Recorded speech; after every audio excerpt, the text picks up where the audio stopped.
Hello，大家好，我是南大。没有，我就不是南大，我是北大。大家好，我叫谢谢。我第一赛段在这个舞台上讲了自己的高中，河北衡水第一中学。节目刚播，高中班主任给我发微信，说删了。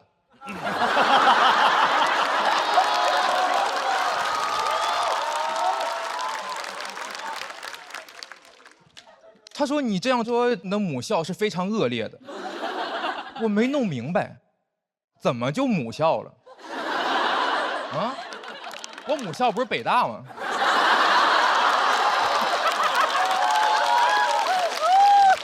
就这个高中班主任，他虽然也是老师，但他和嘻哈爸爸完全不同。他是嘻哈爸爸的反义词，爸爸哈西。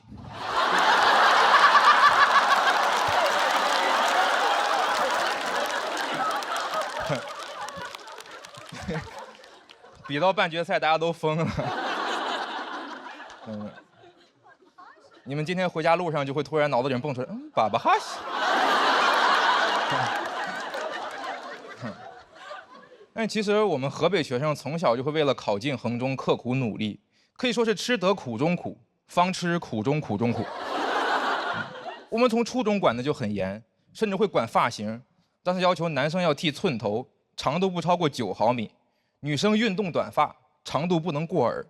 每天一放学，那个场面就是一群猕猴桃混着爱探险的朵拉出来了。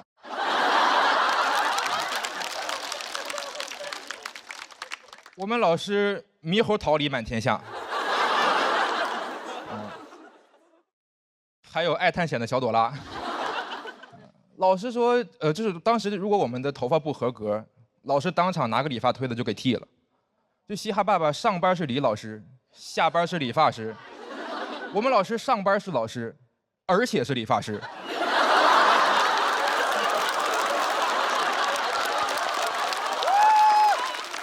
他既是 teacher 也是 barber。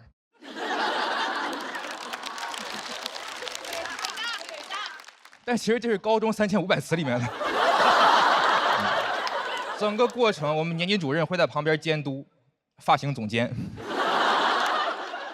老师说这是为了提升学习成绩，我没明白。哦，9毫米就能上北大，1厘米就上不了。头发失之毫厘，成绩差之千里。我看这教室墙上挂着那个牛顿的画像。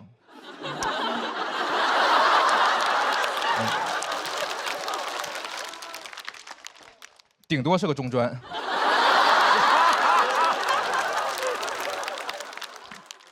剃头不重要，重要的是服从命令。老师让你剃头剃就完了，老师让你学习学就完了，老师让你考衡中考不上就完了。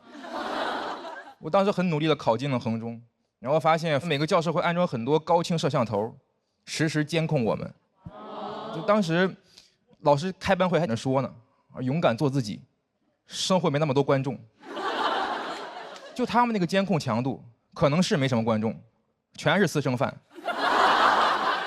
在衡中那几年都跟明星共情了，特别希望老师们关注我的作品，远离我的生活。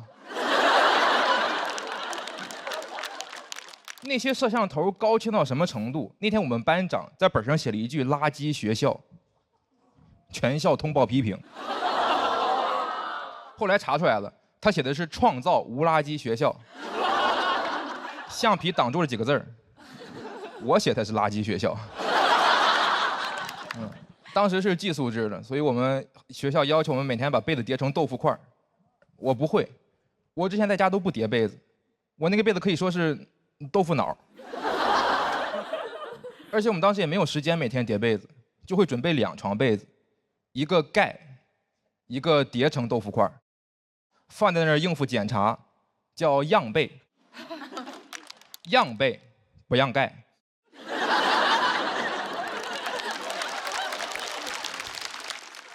但是其实老师检查的时候也能发现是样被，他们不管，因为这样也算通过了测试。就在老师眼里，我这个被子哪怕是样被，糊弄糊弄也就过去了，糊弄糊弄呢，我这辈子也就过去了。我有时候都感觉没必要找个借口啊，剃头发、叠被子怪麻烦的，干脆老师直接推门进来问我们，服不服？我们说服了服了，那效果是一样的。我从小在这种环境中长大，很听话，我没去过网吧，只上过微机课。小时候朋友叫我去网吧，我说不了不了，没带鞋套。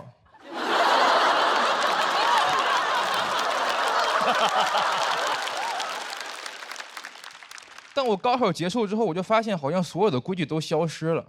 我这种服从惯了，反而有点迷茫。没有人给我发号施令，我就不知道该做什么，感觉自己像一个那种 AI 助手，只听得懂指令，不然我就服务器繁忙。那段时间你要求我帮忙，就不如要求我帮忙。你跟我说能不能借我200呀？谢谢，就不如你给我转200。我那段时间就不太适应自由的生活，我发现自己可以留长头发，也可以不叠被子。我那天甚至鼓足勇气玩了一晚上手机，没事儿。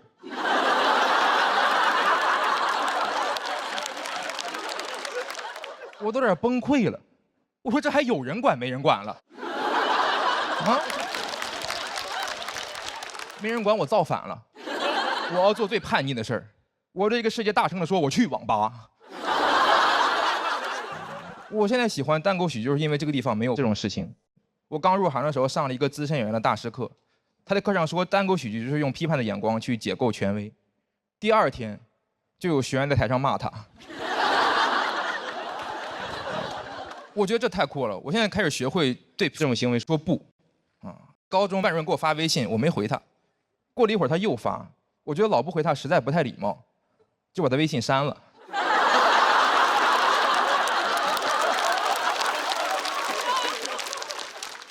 高中班主任现在在我这儿已经没有微信了。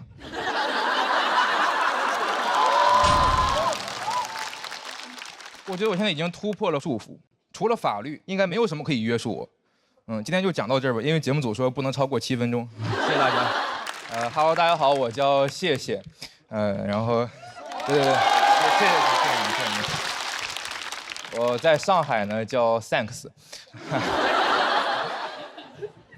我现在是一个大学在校生，所以今天给大家聊点年轻人的话题，咱们聊聊上坟。我18岁那年，我爷爷迁坟，然后我第一次去我爷爷那个新墓地上坟的时候，就发现我爷爷的墓地明显比周围的要大，我就问我爸为什么，我爸说因为咱家买了一个3代的墓地。我说哦，也就是说我太爷爷、太太爷爷都在里面呗。我爸说不，你爷爷是第1代。我当时都吓坏了，我说爸，咱俩今天还回家吗？我都特别怕他给我一句说来都来了。我说爸，咱不能在没苦硬吃和没福硬享之间选择没死硬埋吧。我爸就跟我说，我们只是买了3代的墓地，又没说必须现在用。我说哟爸，那你目光挺长远呢。我那年才18岁，没毕业，没工作，没车没房，有一块自己的墓地。我觉得人的一生很长，不应该18岁那年就找到人生的目的。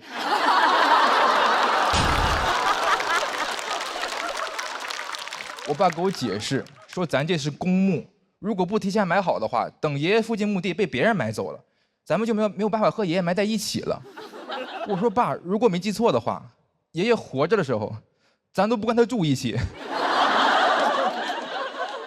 但没有办法，这个墓地就属于是买都买了。我就试图说服自己接受它，然后发现其实提前有个墓地确实挺好的，生活中的很多问题都有了答案。比如那天我妈给我打电话问我说，你跟你爸死哪儿去了？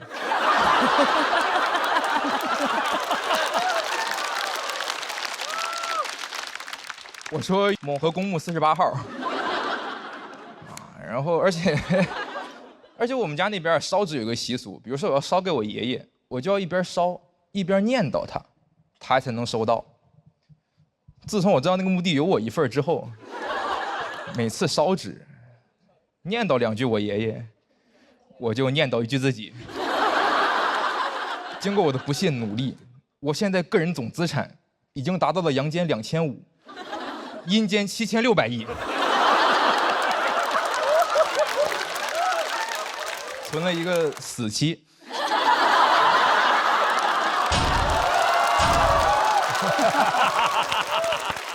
我现在为了存钱，逢年过节就烧纸，不光清明节烧纸，圣诞节我也烧纸。前两天父亲节，我爸说啥没让我去。我为了烧纸，就是有一次去烧的时候，旁边有那户人家也在烧纸，那个人一边烧一边想跟我唠会儿嗑，他说：“孩子，你这是给谁烧呢？”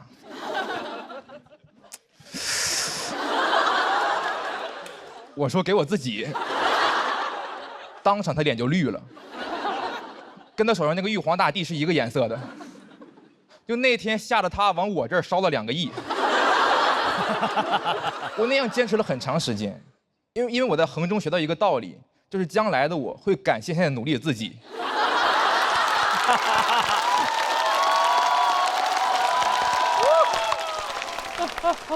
但我有点太努力了，我爷给我托梦了，他说别烧了，够了，下面都要通货膨胀了。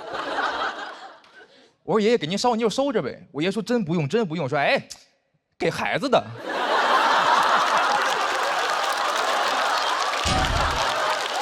我不光烧钱，还会烧一些纸扎用品。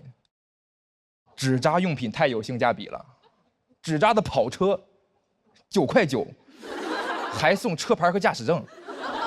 我现在是保时捷名 A 5个9的车主，我还有一个绿牌新能源的。弥补一下烧纸不太环保的问题。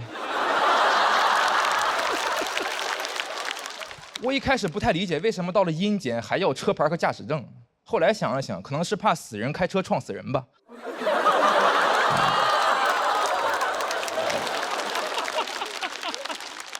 然后我做了这些准备以后，我现在就觉得，虽然活没活明白，但死我已经有着落了。我不羡慕有钱人，活着有钱，死了又带不走。死后有钱才真正的富有，生前你不理财，死后财不理你。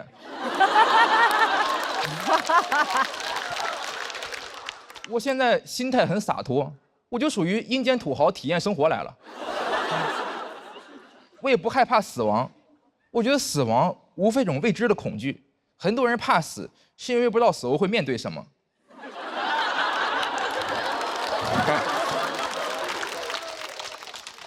我知道，巨额财产，我现在都在想早点下去。然后前段时间我又回去给我爷爷上坟，然后顺便转移一些资产，转移到我的这个地下钱庄。但我那次去的时候就发现，某河公墓的大门和围墙被拆了，门口竖着一个告示牌，上面写着河北省某河公墓涉嫌非法经营，即将被拆除。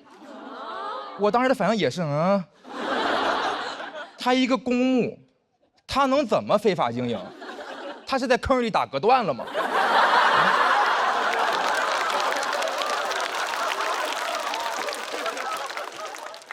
我就一定要查清楚。我上网搜了一下，发现是因为虚假宣传，就是按理说公墓的产权只有20年，但他宣传为永久。我觉得这就说得通了。要是知道产权只有20年的话，那谁会买3代的墓地呀？那话又说回来，为什么一个公墓的产权只有20年？20年以后，那骨灰咋办呢？怎么白发人化灰会挥发吗？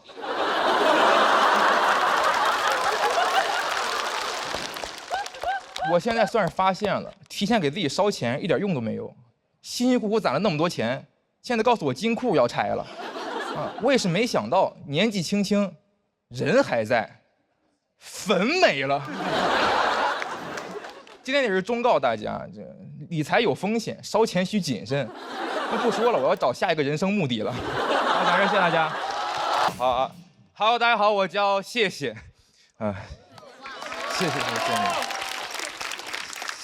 谢谢你们。我今天也想聊聊我的高中。我来和你们站到一起了。我高中是在河北衡水中学上的。对，所以我起这个名字就是因为从那个地方活着出来，我心存感激。而且今天也很开心能和墩儿老师在单口的舞台上 PK。完成了一个我从衡中到现在一直没有实现的心愿，跟老师犟嘴。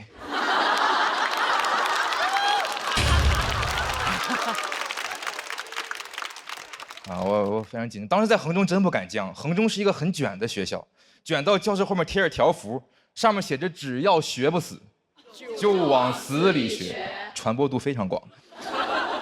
我觉得这个标语很荒谬啊！我为什么要往死里学呢？我不应该往清华北大里学吗？衡中很会营造那种卷的氛围，一入学就让我们写自己的目标大学贴到墙上。我当时写了同济大学计算机系。真的假的？那是一个我非常向往的高校。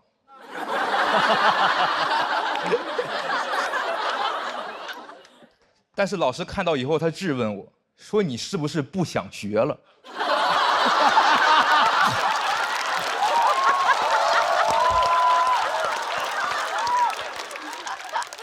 你要不现在去网吧吧？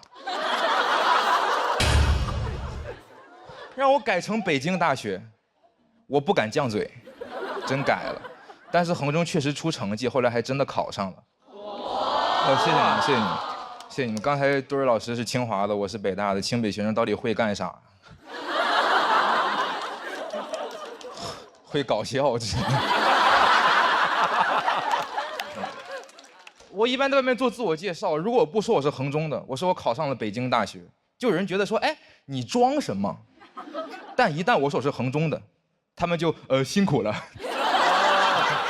哎，活该你上北大，确实很辛苦。衡中当时时间管理很严，我们都没有时间洗澡，有的同学1个月才能洗1次澡。那个时候班里面味儿贼大，尤其是重点班，班味儿有点重。就当时在教室里待久了，我们得去厕所透透气儿。当时衡中这种严格的管理，依靠于它严苛的校规校纪。比如当时要求我们早读课要大声朗读，比如说背英语单词，comedy， 我们就得 comedy。我不理解为什么要大声，我觉得我背书背过就行呗。你那么大声，分数没上去，分贝上去了。我一开始觉得大声背书这个方法特别俗，后来想了想，其实挺雅的，背一会儿就哑了。但是没有办法，衡中还要搞那种早读评比，拿个分贝仪去每个班测音量，就导致在衡中待久了，逼得我现在嗓门贼大。就怎么说呢？我其实可以不用麦的，其实。我的妈呀！然后当时还有一些那种禁止谈恋爱的校规校纪，但是在衡中啊，我们不用谈上恋爱，就可以被抓。因为衡中有一项罪名叫做男女生非正常接触。你看他这个用词，他就很赛博朋克。非正常接触，感觉谈了个外星人。范围包括男女肢体接触、男女同桌吃饭、男女并排行走。我寻思这些都是非正常接触，那啥是正常接触啊？操场上亲嘴儿。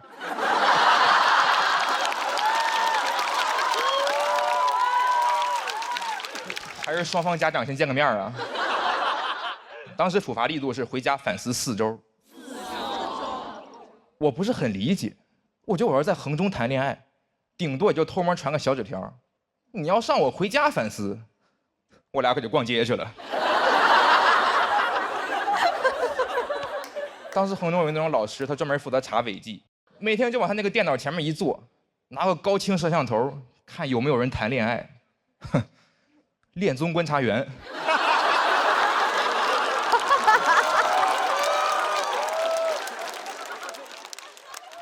他要是去当恋综观察员，那嘉宾来一对成一对，就在他眼里干点啥都是想谈恋爱。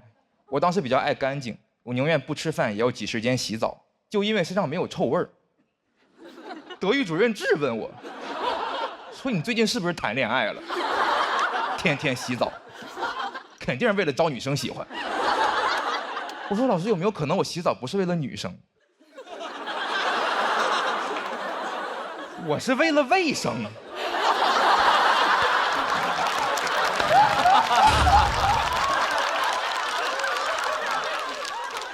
不洗澡我身上痒痒。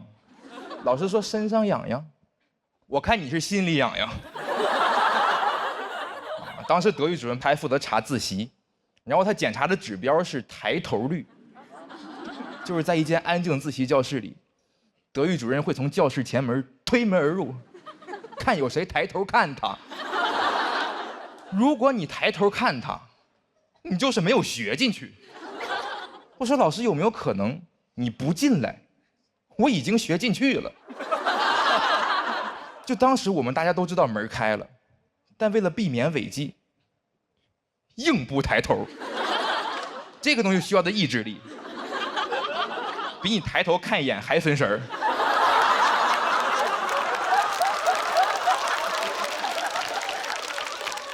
我有一次正做着作业呢，突然老师推门进来，我嘎一走神，算出来李白是个等边三角形。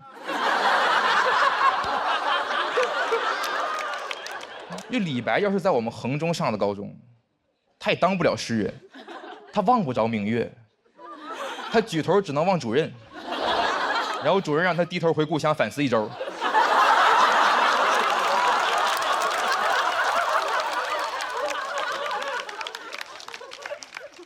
我当时看过一些犯罪电影，里面描绘的那种校园枪击案，我说在衡中都不可能发生，罪犯都没有体验感。你们想象一下，一个变态枪手扛着 AK-47踹门而入，没人理。他准备好享受我们的惊恐与尖叫带给他的变态快感，然后他发现没有一个人抬头看他，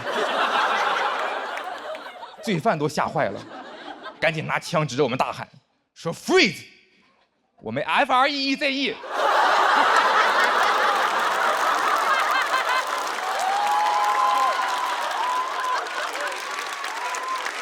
他永远不会理解为什么我们被人拿枪指着还能学习。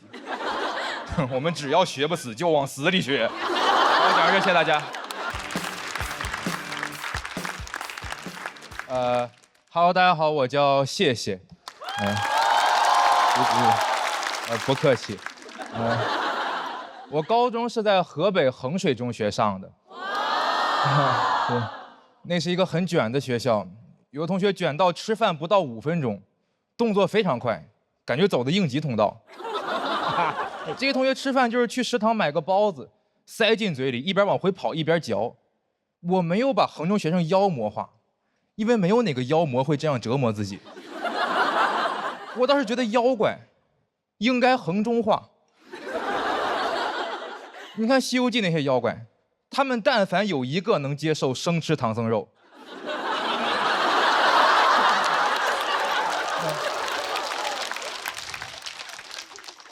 这些妖怪就应该抓到唐僧，就往嘴里塞，一边往回跑一边嚼。等孙悟空追上一看，说：“哟，师傅已经走了，那咋办？上会儿自习吧。”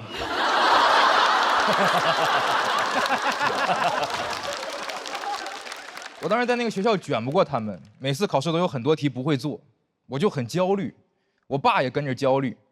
高考前夕，我接到我爸一个电话，问我准考证号、考场号、座位号，我当时都懵了。我说：“爸，你要替考啊？”我爸说：“不是，我去帮你拜菩萨，要提供你详细的个人信息。”你最后考试结果出来以后，不知道是我的原因还是菩萨的原因，就考上了北京大学。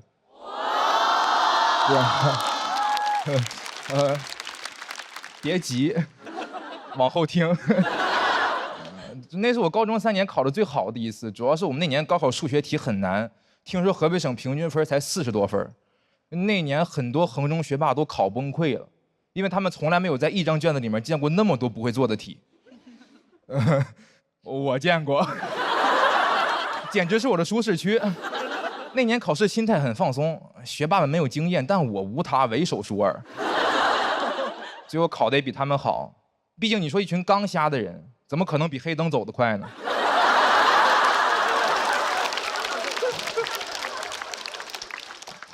最后我那年的高考总分正好是北大的本科批录取分数线，1分不少，1分不多。我很庆幸，我的努力不仅没有白费，也没有浪费。不愧是北大，分数线定的真准，是不是偷偷估我分了？入学之前我就计划好了，大学我要好好放松放松，衡中太辛苦了，我要报复性摆烂，我要荒淫无度，每天早晨睡到8点我再起床，我要带手机去教室，一到课间我就玩手机，一顿饭我要吃10分钟。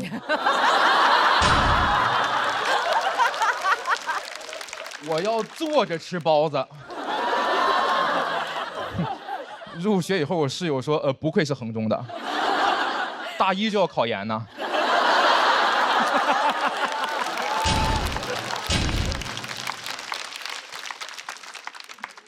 但我很快就发现，就算真的努力也没有用。当时去的是英语系，里面大部分都是那种外国语学校的保送生，他们英语水平达到专业8级左右，听说读写样样精通，而我是一个小镇做题家 ，little town homework doer。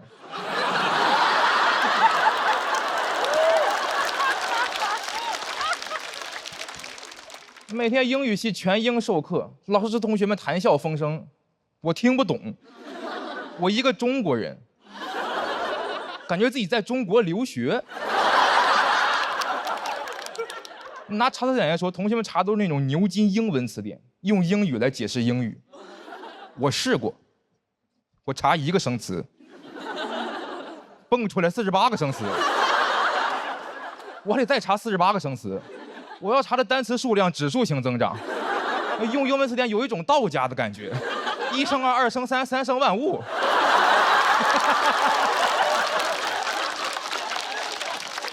我都恍惚，我说用的是牛津词典，它还是有道词典。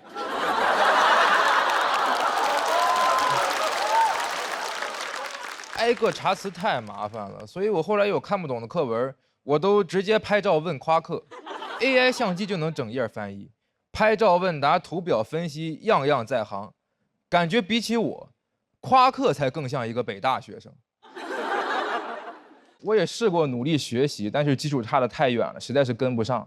我都不知道为什么北大要把我这种差生招进来。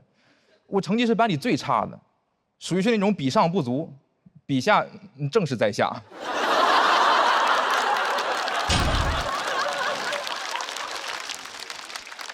每天都很焦虑，我都想，你说但凡有1个人成绩比我差呢，跟他一比我都没那么焦虑。想到这儿，我突然明白了，为什么北大要把我招进来。北大需要我，你说每天学习学给谁看的？就学给同学们看的。跟我一比，他们就不焦虑。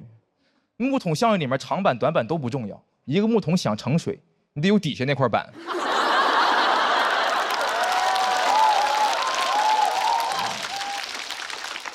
什么面子里子，我是北大的底子。这个世界我懂了，哪里都需要我们这种差生。现在学习压力那么大，就应该在每个高校都投放差生，然后给我们发点工资，我们可以当全职差生。每天的工作就是学习，但是学不明白。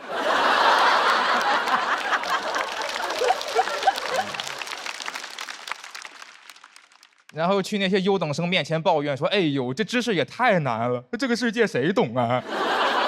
我觉得这样不仅能够为那些社会的栋梁们在校园里提供情绪价值，还能够解决差生的就业问题。反正我们毕业也找不着工作，干脆不毕业，留校任差生。你们也别觉得差生这个活好干，我们得时刻注意着，千万不能学会了。毕竟我们不是傻子。日积月累，到个35岁左右，学的差不多了，成绩跟优等生一样了，被优化了，这个时候就可以毕业了。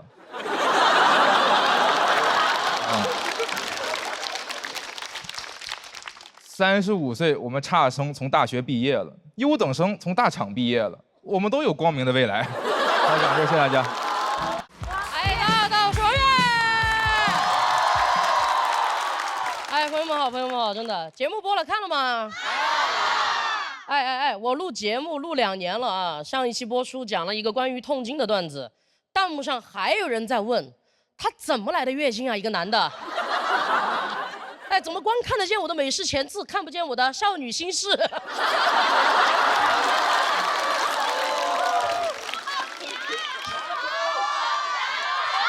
好了，我真的我少女心事太多了，我既没有一个特别好的爸爸，也没有上过北大，但是我有一个真的不怎么让我省心的妈妈。我18岁刚刚出来毕业工作的时候，就赶上了我妈妈第1次车祸。不用紧张，她活得很好哈，因为后面还有第2次、第3次，也不用紧张，她到现在也活得很好。我之前一度也就思考过，我妈妈是不是去碰瓷的。我后来发现她就是单纯的运气不好。我妈这个人就那几年经常被车撞，就是一个红颜车祸水，你知道吧？第1次是被汽车撞的，第2次是电瓶车，第3次是自行车。我妈妈现在走到路上要小心一点滑板车，而且3次都是意外，甚至都是她走在斑马线上被撞的。我都在想，什么意外能来3次？就遇上孙悟空的白骨精，半夜起来开门的诸葛亮，孟母的家，大鱼的门，成都市双流区张女士本人。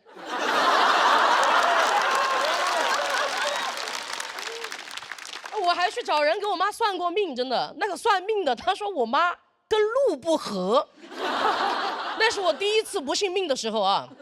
我说那不然让我妈一大把年纪了去当空姐啊。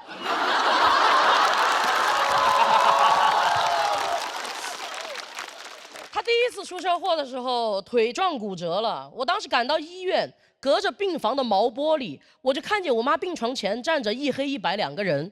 我当时以为我妈要走了，我看清楚过后，我才发现是医生和肇事司机。当时把我气的，我都想直接冲进去骂那个司机。我想说你眼睛瞎了呀！结果我冲进去过后，他们跟我说是我妈没看红绿灯。但是那句话已经顶到嗓子眼儿了，我还是大喊，我说你眼睛瞎了呀，妈！而且我18岁啊，一点社会经验都没有，我就想问他一个重点的问题，我说你当时是怎么撞到他的？那个司机就说我这么一开，你妈就这么一飞。我说哦，是这么当的空姐哈，是。而且司机是一个中年男人，他看着我当年留了一个蘑菇头，就长得有点像金龟子哈。他说你还是去找个你们家能管事儿的男人来谈吧，我跟你一个小女孩都聊不着。我说没有，我全家都在这儿了。而且你怕小女孩干什么是吧？你怕什么怕？怕我节奏火辣，怕医院太大，怕我他们还价。我们 CDC 就是这样子哈。而且啊，我们家当时真的很穷。我那一年在成都的春熙路上卖衣服，我妈比我好一点，她在一个大厂里面当保洁。我们都是为了生活一心向前冲，就像斑马线上我的妈妈一模一样。我当时唯一的办法就是缠着司机硬要钱，他留个电话号码就要走。我当时凭一个女孩的直觉，我觉得电话号码说换就要换。我说能不能加个你的 QQ？ 因为我觉得 QQ 比电话号码重要嘛，谁会舍得说换就换？你挂等级太难了。我一看他 QQ 3个太阳，我心想这把稳了。而且都到过年了，他还在拖欠医药费。但18岁的我办法多的是，因为我这么聪明的宝宝，从小就爱喝飞鹤奶粉。聪明的小脑瓜瞬间就来灵感了，还得是飞鹤。不得不说，这个 QQ 真的加的太对了。我发现他的单位就藏在他的相册，我直接去空间里面给他留言，我说你有钱充黄钻，没钱给我妈。你都多久没来看他了？过了一会儿，他同事就在下面给他回复说：“你玩的挺大呀。”啊！你私生女都会发说了啊！第2天他就到医院里面来把钱给交上了，该说不说，挺有诚意的，把他老婆也一块带来了，你知道吗？但我没有想到过，我妈妈出车祸这个事儿真的像刮刮乐一样，刮开一次，里面写着再来一次。但他第2次被电瓶车撞的时候，我已经20岁了，心态上成熟了很多。春熙路就是这么磨练人哈。我当时早就已经是我们家里的顶梁墩了，而且我有了前车祸之鉴嘛，我就发现啊，穷人简直太好被打发了。我这一次要拿回属于我的所有，坚决不能让别人看出来我们家既没男人又没钱。这还好，我从小就在想办法，老子办法多的是，我直接去剃了一个板寸。谢谢，你的板寸是学校给你剃的，我的板寸是社会给我剃的。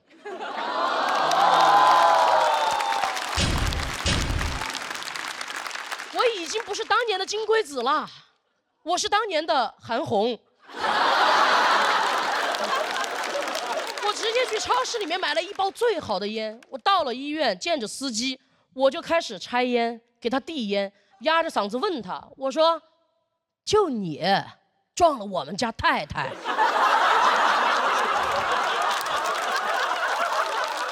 司机直接被我镇住了，他说：“对不起，老爷。”一直给我道歉，我就带着他去交钱。当时感觉一切都像2年前一模一样，连我妈被撞的那条路都还是在天府大道，太离奇了。韩红老师听了都要忍不住感叹一句说：“这才是一条神奇的天路。”我妈一看医院里面钱也交上了，太太乐了。但是等这一切都结束过后，我还要骑着我的电瓶车去上班嘛。那天下了好大的雨，雨水就顺着我的板寸往下流，都辣到我的眼睛了。当时我就知道，人还是应该留美式前刺。还淋湿了我的那包软中华。我当时边骑车想哭又不敢哭，因为我必须看清楚了斑马线上到底有没有行人。这个钱不能从哪儿拿的就花在哪儿，对吧？就那几年，邻居老是看见我把我妈抬着进进出出的，我们家的日子呢又越过越好。就总感觉我们是在做什么局，你知道吗？我妈妈的车祸越出越多，我的头发就越剪越短，我肩膀也越长越宽。但确实那几年没有什么人敢欺负我们，我后来也就慢慢习惯留短头发了。我现在之所以敢站在舞台上讲王悦纯女的，是因为我已经不需要短头发来保护我自己了。我现在已经有麦克风了。而且学会扛事儿就要付出代价。你看麦克风为了扛事儿都留的光头。我给我妈说过，我想写她出车祸的事儿，她说写呀写呀，我这辈子简直太好笑了。因为在我妈那儿没有什么事儿是不能拿来开玩笑的。我感觉我妈妈前半生真的很传奇，她被撞了3次，居然只是完好微损，简直是我心里面的神奇女侠。我现在甚至都觉得，人一辈子不出车祸才是意外，每一个平安无事的日子才是奇迹。谢谢大家，谢谢大家，我是王悦，谢谢。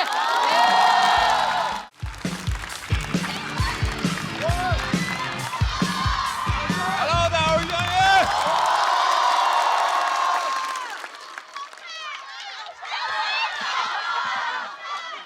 哎呀，你们真是对着我喊好帅，那儿有庞博，要不你们看看。录节目确实变化挺多，能感受到大家很热情。然后我去年为了录节目，然后还搬来了上海住，然后就会经常被问说你是哪里人，我每次都很难回答，因为我这个身世很复杂。就是我爷爷奶奶好像是江苏的，我姥姥姥爷是河南人，然后他们是逃难去的东北。我小时候在黑龙江长大的，上初中我爸妈又带我去珠海上学，但因为珠海房价很贵，我们就住在隔壁中山。我自己上大学去广州待了7、8年，现在在上海工作生活。我脱口秀俱乐部迁在杭州。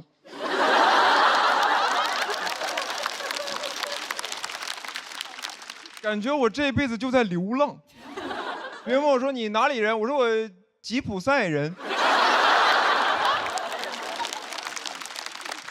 然后我爸妈当时刚去珠海，就是开了一家东北饺子馆，生意贼差。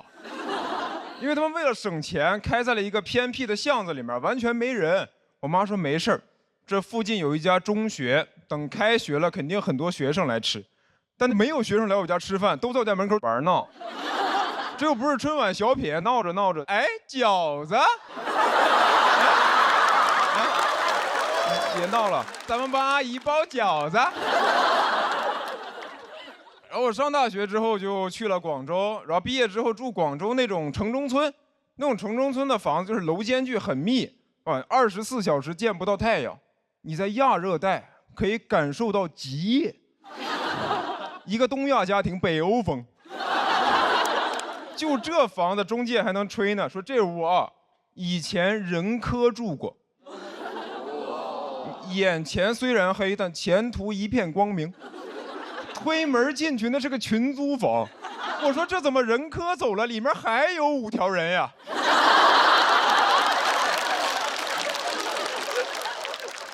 哎，城中村的房子家电家具也都贼破，那破空调不好使，广州热的只能睡那种竹子凉席。每天早上起来一身美拉德反应，还有我家那破洗衣机，每次一开它就想逃跑，真的哒哒哒哒哒哒哒哒哒哒哒哒哒哒哒哒。我下楼拿个快递，它都快跑到门口了。我每次要用它，就只能按着它跟它一起震。我有一次震着震着跟那个洗衣机共情了，我说我也不喜欢这个家，咱俩一起跑吧。我也想住在有阳台的地方。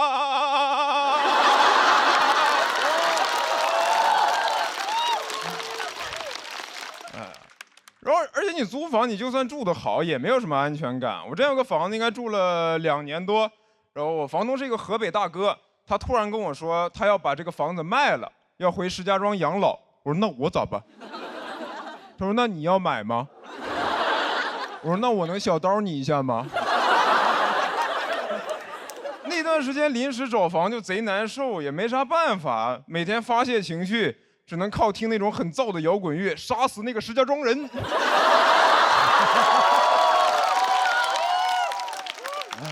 然后来了上海之后就感觉压力更大吧，你真的很难留在上海吧，那房价都10几万一平。我第一次看到上海房价，我都觉得这房子是用现金盖的吗？就人都钢筋混凝土，上海用美金人民币，就拿一沓一沓的现金砌墙，刷墙直接用黄金，墙一掉皮就给房东打电话说，哎，这美元跟黄金怎么脱钩了呢？这人民币怎么一直往下掉啊？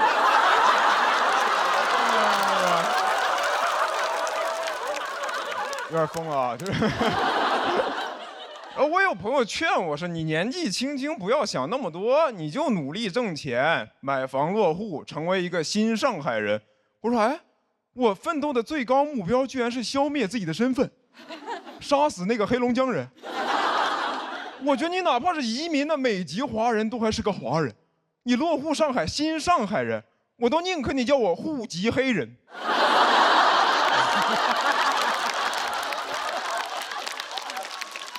而且我发现你这个身份、地方其实都可以换，但你这个胃没法换。就是我在上海最难受的时候，我最想吃的就还是东北菜，但我是以上海的物价吃东北菜，我图个啥呢？你在东北10块钱3个菜，在上海30块钱吃一韭菜盒子。我发给我妈，我妈说：“儿子，这是用啥韭菜包的呀？”我说：“用我包的。”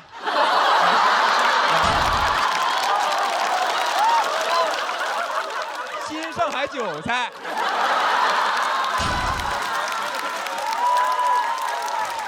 然后我改这篇稿的时候，他们还问我说：“于翔宇，你这篇是不是想表达一种诗意的乡愁？”